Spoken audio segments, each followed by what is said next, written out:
அதே போல் வந்து பார்த்தீங்கன்னா தொழில் சம்மந்தப்பட்டது அப்படியே ஏதோ ஓரளவுக்கு தொழில் ஓடிட்டு இருக்கு அப்படின்னு சொல்லலாம். தனியார் துறையில் இருப்பவர்களுக்கு சில பேருக்கு அப்படியே போட்டி பொறாமையில போயிட்டு இருக்கு அப்படின்னு தான் சொல்லணும்.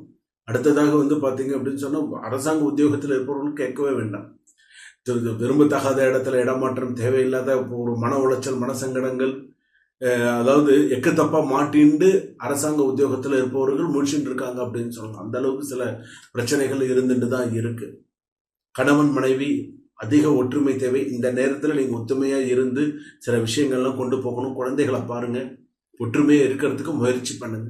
சிறு சிறு மிஸ் அண்டர்ஸ்டாண்டிங்ஸ் வரும், வராமல் இருக்காது, வரும். ஆனால் அந்த கார்த்திகை மாதத்தை பொறுத்தளவுக்கு சில விஷயங்களை எப்படி கொண்டு போகணுமோ அப்படி கொண்டு போங்க. வீடு மனை மண்மனை யோகங்கள், சில நல்ல யோகங்கள், நல்ல அமைப்புகள், சில விஷயங்கள்லாம் உங்களுக்கு வரதை நல்லா கரெக்டாக பயன்படுத்தினீங்கன்னு வாழ்க்கையில் நிறைய சக்ஸஸ் பண்ண முடியும். இந்த மாதம் வந்து வாழ்க்கை மீண்டும் உங்களுக்கு நம்பிக்கை தரப்போகிறது. முன்னாடி இருந்த தடைகள் மெதுவாக